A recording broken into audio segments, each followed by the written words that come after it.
when you go to the Tower of Silence, when the body has been laid down inside the well, we see a lot of vultures roaming around, flying around, coming and sitting on the dome of the well. We have to return all these elements back to the elements. From dust we come, to dust we go. Charity is one of the tenets of Zoroastrianism, and giving the dead body to the vulture is the last act of charity that you do. Vulture is supposed to be one of the best creatures existing because the beak is designed in such a way by the Almighty, and when it eats the flesh from the human body, it scrapes the bones and it eats and does not leave any meat particles on the bones. Do the vultures come to the Towers of Silence anymore? No, they don't come at all. You will hardly find a single vulture at the Tower of Silence. And how long has it been like this? It has been like this in the last 8 to 10 years, I think. The time I go to someone's funeral, I shudder to think how long will the body lie in the Tower of Silence, rotting. After the body is taken and kept in the wells, we can see the vultures hovering around, and that's when we used to say, oh, they've got a good feed tonight. And today? No, today I think the vultures are dying, and there are not really many vultures that we can see now around the wells. These are the Parsi people of India, a race who have a unique relationship with the vultures. In a religion that believes neither in cremation or burial, fire is sacred and they see burials as contaminating the earth, instead they feed their dead to the vultures. The Towers of Silence in central Mumbai, also known as Bombay, are the places where they take their loved ones who have passed away. Huge round structures with an outer circle for the men, middle for the women, and inner circle for their children. It is here that the bodies are laid, and with the towers open to the skies, they wait for the vultures. But over the past 10 years, the birds have stopped coming. In this week's Discovery on the BBC World Service, I'll be finding out why and what various organisations are doing about it. In the Indian subcontinent, we have 9 species of vultures, and mainly 3 species of vultures, which are the gyps species or the griffin vultures, have been affected. And these are the white-backed vulture, the long-billed vulture, and the cylinder-billed vulture. And we have seen that probably 99% decline of the vultures have taken place during the last 10 years. And their population has gone down from millions of birds, especially in North India, to almost a few thousand left and very scattered population. At one time, they were one of the most common raptors in the Indian skies. Dr. Asad Rahmani, director of the Bombay Natural History Society, which is one of the many organisations trying to find out why the gyp species of vulture in northern India, Pakistan and Nepal have declined by a massive 97 to 99% in just 10 years. Another organisation, the Royal Society for the Protection of Birds, or RSPB in the UK, were also asked to help. Head of International Research, Dr. Debbie Payne, told me how they first discovered the problem. The biologist that works for the Bombay Natural History Society, called Vibhu Prakash, had been working in eastern Rajasthan at a world-famous site, a World Heritage Site called Kealadio National Park at Bharatpur, and he'd been monitoring raptors there. And he found that there had been really big declines in vultures, white-backed vultures that nested there between the 1980s and the mid-1990s. And he found that birds were dying in the nests, adult birds were dying, and that's extremely unusual. Vultures are very, very long-lived birds. You hardly ever find dead adult vultures. For an idea of the sheer scale of the problem, I spoke to Andrew Routh, senior vet at the Zoological Society in London, yet another organisation who've been trying to help. The vulture was one of those animals you always expected to see. I first came to India on a backpacking holiday back in 1995, and travelling on the train one day I saw this large heaving amoeboid mass in a field. Didn't know what it was, and as the train got nearer I realised these were vultures piled one on top of each other on top of a buffalo carcass. And it was one of those images that sticks in your mind, and whenever you're in a big city you're very much aware of seeing the kites flying around, but in times gone by there were so many vultures flying around you just looked up and there were vultures. Since then there's been a decline, but the magnitude of the decline was difficult to quantify. we can only look at estimates as to where we were before the decline started to where we are now. And we're probably now looking at two species of vulture sitting at around about 1% of the previous population level. So one figure that's given is that the city of Delhi, they were previously estimated there were about 100,000 vultures in and around the area of Delhi. There's now less than 1,000 birds.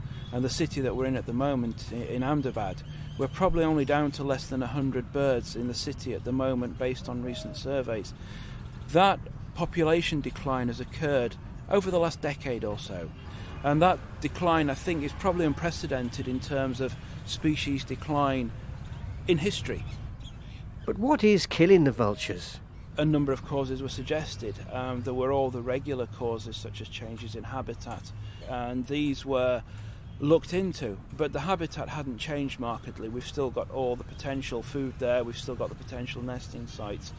One of the concerns, especially now that we're talking about avian flu and the like, was that we'd got some viral disease maybe spreading through the population, and that was looked into, and at one time a virus did seem possible, but that is still lingering in the wings, but we don't think this is the main cause. What has happened is that researchers started to look in particular in a group of vultures in Pakistan and found deaths occurring when the birds were found to be sick and then they died. The symptoms were very characteristic. They'd be weak, lethargic, and they'd be noted with urates in their body. These are the build-up of waste products that should be excreted by the kidneys, and these were very indicative of kidney failure.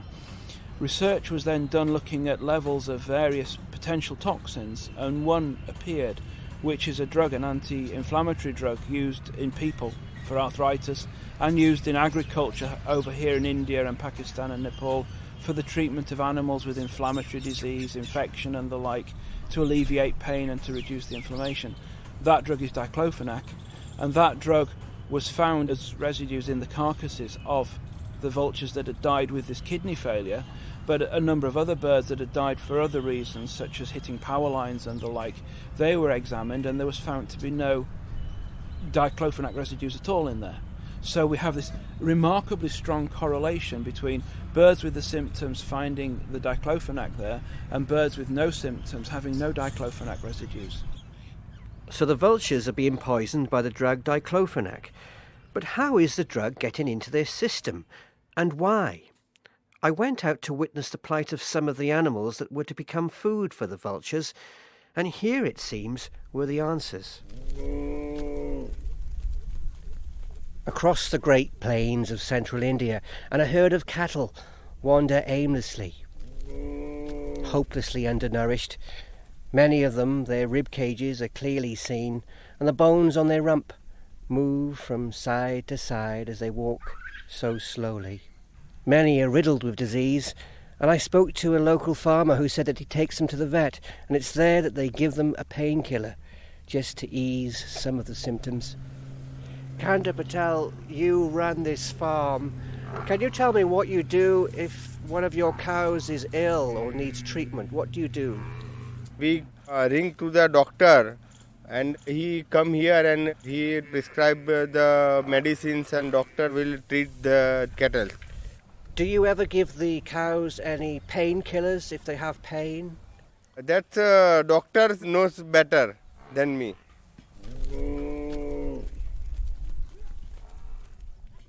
Dr. Debbie Payne. Diclofenac's a very cheap drug. It's a very effective painkiller and anti-inflammatory.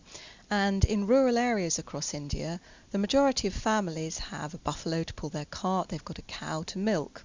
And they're obviously incredibly valuable to those families. So if their animals get ill and they call a vet out, diclofenac, although it doesn't cure anything, it just relieves symptoms of things, it can be a very useful drug. So for example, if a cow has mastitis and is given diclofenac, it could reduce inflammation and allow the family to carry on milking that cow. If a buffalo has an inflamed joint and is limping and is given diclofenac, it can reduce the inflammation and allow that animal to carry on working. But because diclofenac doesn't cure anything, quite a lot of animals that are given diclofenac won't necessarily recover, so some of them will die just after being given diclofenac. Sometimes we saw some cow's dead body on the road or on the land, that vultures are coming down and eat the cow's dead body. You see many vultures eating the cow's dead body? So many vultures. 20 or 25 vultures are in the group and they eat that dead body. Today, do you still see many vultures? Last 2 years I saw only 1 or 2 vultures. So they are disappearing? I think so. The cattle in India are ubiquitous. We see them everywhere. They're within the cities and they're wandering around. For many people in India, that as vegetarian or non-beef eating people, these cattle themselves do not go into the slaughterhouse to enter the food chain. They live out life and achieve retirement in some instances. They live on to old ages, they succumb to disease, they may die of disease. For many, many years, the number of cattle that have died have been obviously supporting the vulture population, and there are still that number of cattle around dying. There used to be large numbers of carcass dumps where dead cattle were taken to be disposed of. In the past, that disposal was done by the vultures. Now, with the bird's disappearance, there's been a detrimental effect on the environment, the ecosystem, and even the human population. Here's Andrew Rath. There's been a knock-on effect to the decline of the vultures, so of increasing concern is the number of feral dogs. India itself has a large number of rabies cases in people caused by bites from feral dogs. And what you have now is carcasses sitting around as a food source for dog populations.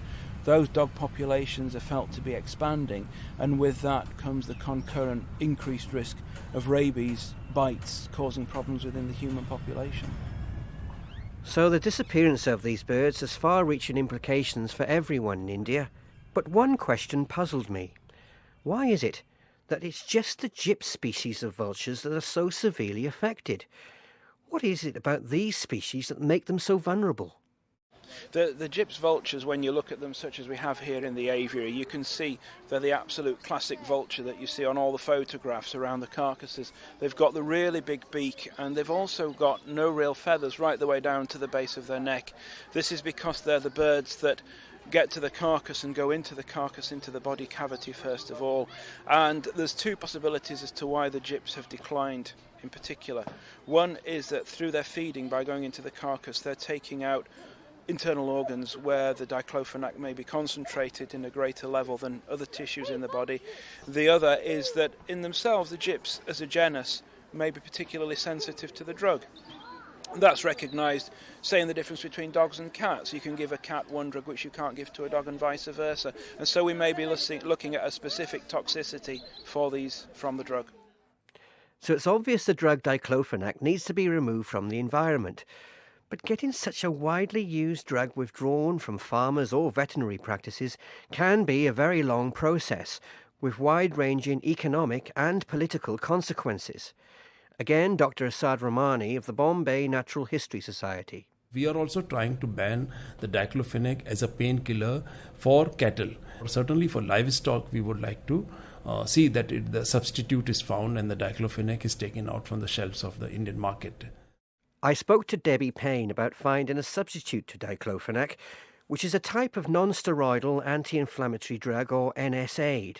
She told me about the process of finding an alternative. Obviously, it was important to find an alternative to diclofenac because it's such an important drug for rural communities, and we started working on that. The first thing that we did was to send out questionnaires to people all over the world that had kept vultures and other birds of prey to find out if they'd ever administered NSAIDs and what the outcome had been. And we found that not only diclofenac but also a couple of other NSAIDs had resulted in birds dying with kidney failure. But one NSAID, meloxicam, had been given to a wide range of birds, including about 25 vultures belonging to the same genus as these vultures in Asia that had declined, and they'd been absolutely fine. So we had something to work with. In India, there are presently only 2 companies producing the alternative meloxicam. I spoke to Vijay Tang, director of the pharmaceutical company Intas International, who told me how they developed the drug. We zeroed in onto a molecule called meloxicam, and we developed this injectable form of meloxicam and launched it in India. So research suggests that this product is very effective. The safety profile has been now completely established in large animals, dairy animals, small animals, and it has been found to be safe for vultures. So they found an alternative drug that is safe for the environment and safe for vultures. But what about cost? I asked Debbie Payne if meloxicam was more expensive, and if so, would this be prohibitive? Although it's possibly marginally more than diclofenac at the moment, one of the things that you've got to remember is that it's only produced by a couple of companies. It's relatively new on the market in India. So if meloxicam is produced in large quantities, economies of scale are very likely to bring the price down even further. So cost shouldn't be an inhibiting factor in this. So it seems that everything is in place for the Indian government to ban the veterinary use of diclofenac and replace it with the safer meloxicam. In a meeting organised by the Indian Ministry of the Environment and Forests this January, conservationists reported on the final scientific evidence that meloxicam was safe for vultures and the environment. They all hoped the ban would be announced. The one thing that came across very strongly at the meetings is a ban needs to be very rapid indeed. The vultures have declined to an absolutely critical state. It's really hard to even find vultures in many parts of India now. The Ministry of the Environment and Forests is pushing to make sure that the Drug Controller of India and the authorities in India do implement a veterinary ban on the use of diclofenac as rapidly as possible, and it really does need to be soon. So we are still waiting for a ban. Hopefully, Indian and other North Asian governments will see fit to exercise the ban. But in the meantime, with vulture populations at such a critical level, time is something the birds simply don't have. Debbie Payne from the RSPB told me what else needs to be done to help the birds. We also needed to set up conservation breeding centres, and this is because the vulture declines had been so dramatic, there are so few birds left, that diclofenac would have to be totally removed from the environment immediately in the absence of something like conservation breeding centres, and it didn't look as if that would happen. I met Debbie's colleague, Dr. Chris Bowden, head of the RSPB's Vulture Conservation Programme in Delhi, before travelling to one of the vulture breeding centres in Pinjore. He agreed how important a breeding programme was. We just can't take the risk of not doing a breeding programme. Get birds in captivity while they're available and have those available for release, which, with their slow breeding productivity, is going to be 10 to 15 years' time in any case. Deposit Das, you're the veterinary officer here at the Vulture Conservation Breeding Centre based here in Pinjore. You can tell me the numbers of birds here and the different varieties, how many of each? Yes, we have a 22 number of white-back vultures, 28 numbers of long-bill vultures, we have one Himalayan griffon, and we have 7 slender-bill vultures. I would like to mention about the slender-bill vultures which we are having at the center. That is the only existing captive population in whole world. Are they the most threatened species of all? Yes, they are highly threatened species of the vultures in the world because only a few hundreds are left in the wild, and we are trying to bring most of them into captivity so the species will not extinct. So we're walking past one of the enclosures now, and you have these tall bamboo fences, so we can't see inside, they can't see outside. How many enclosures like this do you have? We have at present 2 colony aviary. The Pinjore Centre was originally set up as a laboratory to try and study the decline, and then opened up just short of 3 years ago when we started taking in the first vultures. The second aviary was completed just in January of last year, so we've got 2 very large colony aviaries. Each of them are about 100 feet long, 20 feet high and 40 feet wide, and we're currently holding a number of birds in there, and we'll be looking to increase those numbers. Most of the birds that will be brought into captivity will be nestlings. There'll be some older birds, and these birds don't breed until they're about 4 or 5 years old, usually about 5 years old. So it is a long-term thing, and it will be the offspring of these birds that will, be available to potentially be released into the wild when the environment is diclofenac free. It's long-term stuff. We're not going to be replenishing former populations in our lifetime, to be honest. But what we are hoping we can do is to prevent these birds going extinct.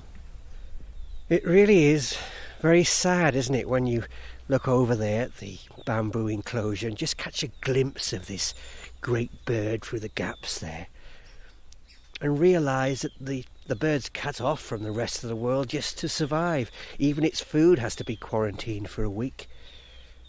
It really brings home the dire situation. The bird has to be completely isolated from the rest of the world just to continue to exist. That was the captive breeding centre at Pinjore in the Punjabi region of North India. This is one of 2 centres that already exist, with others planned. Centres like these are needed at different locations throughout the subcontinent to ensure a varied gene pool and protection against possible diseases and viruses.